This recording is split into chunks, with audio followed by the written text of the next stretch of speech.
ये जो longest India का रेलवे प्लेटफॉर्म जनवरी 2023 में इसको इनॉग्रेट किया है इंडिया के पीएम मोदी ने। इसका नाम Guinness book of world record में भी आ गया है। खुजली बहुत कुछ लेकर जाती है। पाकिस्तानियों को बहुत खुजली थी कश्मीर की, आज भी है। कश्मीर बड़ा दिल में इनकी खुजली। कश्मीर और फिलिस्तीन को छोड़ दो, जमान पार्क को बचा लो अपना। हर रोज हमें कोई ऐसी खबर मिलती है और फिर हम कहते हैं ओह, अब हम क्या करें, अब बुराई का कौन सा और तरीका ढूंढे। फिर हम कहते हैं तरक्की कर रहा है, लेकिन देखो वहां पे क्या हो रहा है, ह्यूमन राइट्स की तरफ देखो। ओहो मैम, हमें भी मोदी जी जैसे लीडर चाहिए पाकिस्तान में, ताकि हमारा मुल्क भी जो है वो ग्रो कर सके। तो जहां ये हुआ है वहीं पर पाकिस्तान में मैं ये खबर देख रही थी कि जो दुनिया की एयरलाइंस है, इंटरनेशनल एयरलाइंस, उन्होंने अब ये कहा है कि अब और नहीं चल सकता, क्योंकि बहुत जो बड़ा बैकलॉग जो है वो हो गया है पेमेंट्स का, और यहाँ से जो है वो पैसा नहीं आता। इनकी पिलाट, शादी हाल, केटरिंग का बिजनेस, बस इससे आगे इनकी सोच ही नहीं है। स्कूल बना दो, मतलब इससे आगे नहीं बढ़े ये कौम आगे बढ़ ही नहीं सकती। शमसुल इस्लाम खान साहब। और हथियारों का क्या मामला? इंडिया ने बोला है कि 70,500 करोड़ का 70,584 करोड़ की मिलिट्री हार्डवेयर एक्विजिशन का अप्रूवल दे दिया है। तो पाकिस्तान के लिए जो बाहर की फ्लाइट्स हैं, अमेरिका की और लंदन की, खासतौर पर 2-3 कंट्रीज में उनकी फ्लाइट्स का जिक्र आया हुआ था, एक खबर थी। तो उन्होंने कहा कि ये अब हो सकता है कि आने वाले दिनों में यहाँ से वो अपनी जो एयरलाइंस है वो अपनी फ्लाइट्स बंद कर दें। दोस्तों, इंडिया इसलिए कर रहा है क्योंकि भारत ये चाहता है कि जो चाइना है, चाइना का मुकाबला ढंग से हो। I feel that Modi ji is the father of nation, and ये मैंने उस दिन डिसाइड किया जिस दिन वो इतना रोए कोविड के वक्त। उनकी आंखों में से जो आंसू निकले, अब मैं जब वो स्पीच देखती हूँ मुझे खुद आंसू आते।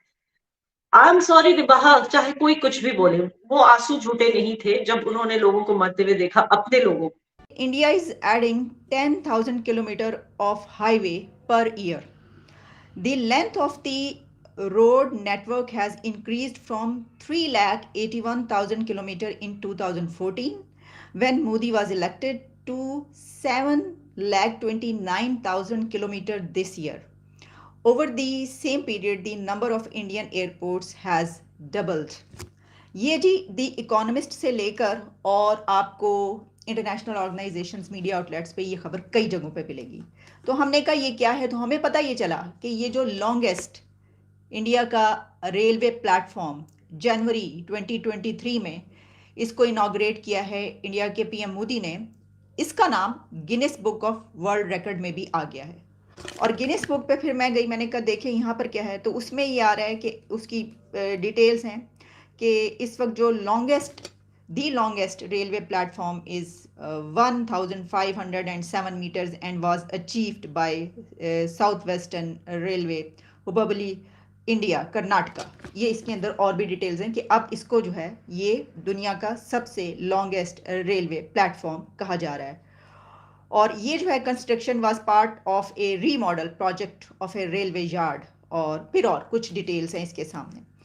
तो इस तरीके से जहां और बहुत सारी डेवलपमेंट्स में और प्रोग्रेस में इस वक्त हम देख रहे हैं कि हमारा हमसाया तरक्की करता हुआ हमें नज़र आ रहा है, आगे निकलता हुआ नज़र आ रहा है। हर रोज़ हमें कोई ऐसी खबर मिलती है और फिर हम कहते हैं ओह, अब हम क्या करें, अब बुराई का कौन सा और तरीका ढूंढे। फिर हम कहते हैं तरक्की कर रहा है, लेकिन देखो वहां पे क्या हो रहा है, ह्यूमन राइट्स की तरफ देखो। ओहो, तुम लोग इंडिया के पीएम मोदी को कहोगे ये तारीफ करोगे? तौबा तौबा। क्योंकि हमारे पास ये नहीं है कि हम कहें कि वो तरक्की कर रहा है तो क्या हुआ। जवाब तो ये होना चाहिए कि हमारी तरफ भी तो देखो ना कितनी तरक्की हुई, क्या कुछ हुआ। लेकिन हमारे पास जो जवाब है वो तो मैंने आपके सामने। तो जहां ये हुआ है वहीं पर पाकिस्तान में मैं ये खबर देख रही थी कि जो दुनिया की एयरलाइंस है, इंटरनेशनल एयरलाइंस, उन्होंने अब ये कहा है कि अब और नहीं चल सकता, क्योंकि बहुत जो बड़ा बैकलॉग जो है वो हो गया है पेमेंट्स का, और यहाँ से जो है वो पैसा नहीं आता, बहुत सी प्रॉब्लम्स हैं। तो पाकिस्तान के लिए जो बाहर की फ़्लाइट्स हैं, अमेरिका की और लंदन की, ख़ासतौर पर 2-3 कंट्रीज़ में उनकी फ़्लाइट्स का जिक्र आया हुआ था, एक खबर थी। तो उन्होंने कहा है कि ये अब हो सकता है कि आने वाले दिनों में यहाँ से वो अपनी जो एयरलाइंस है वो अपनी फ़्लाइट्स बंद कर दें। यहाँ तक पाकिस्तान की मुआशी जो हालत है वो ये हो गई है। और हमारे जो फाइनेंस मिनिस्टर इसहाक डार हैं वो तो उन्होंने बता ही दिया, उन्होंने गो के ये नहीं कहा, लेकिन इनडायरेक्टली जो है वो उन्होंने जब बात की है कि जी हमें कैसे कोई रोक सकता है लॉन्ग रेंज मिसाइल जो हैं उनको बनाने से, हमारा जो डिटरेंस है वो हमारी अपनी कैपेबिलिटी सब कुछ हमारा इख्तियार है, हम करेंगे। एग्जैक्टली ऐसे ही होना चाहिए।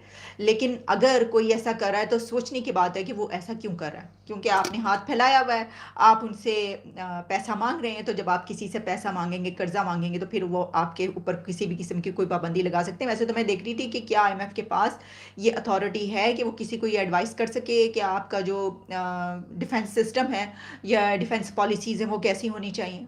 इसके ऊपर हम किसी एक्सपर्ट से बात कर सकते हैं। लेकिन वही जो मैंने बात की कि अगर आपने उनके सामने हाथ फैलाया हुआ है तो फिर जो है वो तो हो सकता है।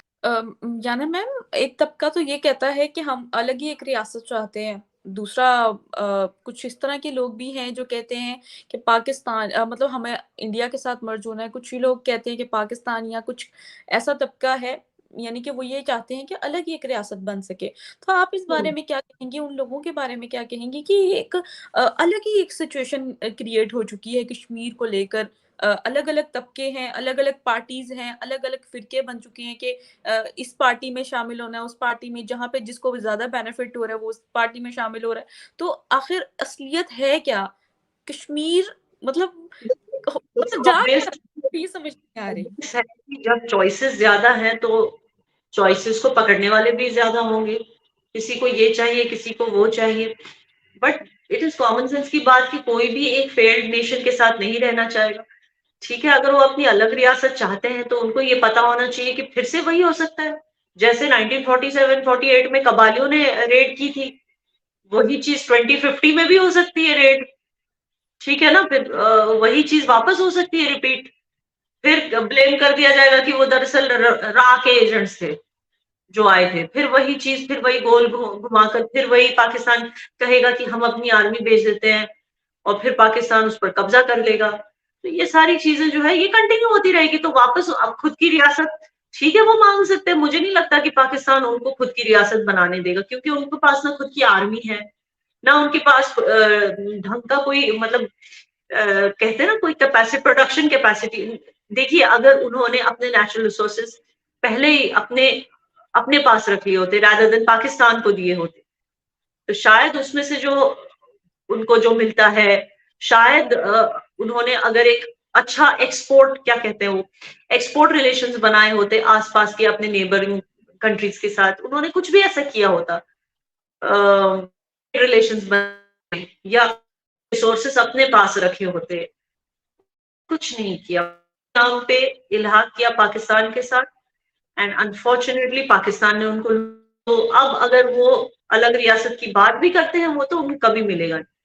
इंडिया के साथ मर्ज करने की बात करते हैं तो इंडियंस इस चीज के लिए अग्री नहीं करते। हालांकि गवर्नमेंट रेडी है, गवर्नमेंट कहती है कि पीओके को हम छीन लेंगे, लेकिन इंडियंस इस चीज के खिलाफ है, क्योंकि वो कहते हैं कि नहीं, फिर आपने लैंड ले ली तो उसके साथ पाकिस्तानी भी चले आएंगे हमारे पास, हमें नहीं चाहिए।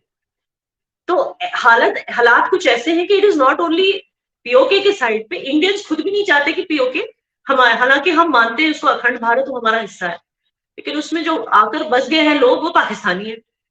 और इंडियंस कभी नहीं चाहेंगे कि पाकिस्तानी हमारी जमीन पर आए, क्योंकि उनको पता है कि पाकिस्तान की आइडेंटिटी है hate India.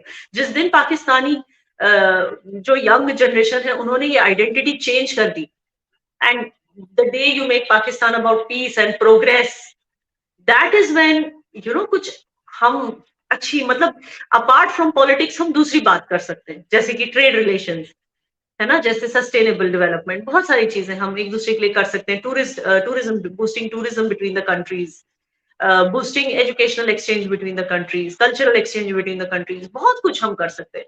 Defence deals, joint military exercises, बहुत कुछ साथ में कर सकते हैं। बट उसके लिए बहुत जरूरी है कि hate India and hate Hindus वाला जो एटीट्यूड है उससे खत्म होना है।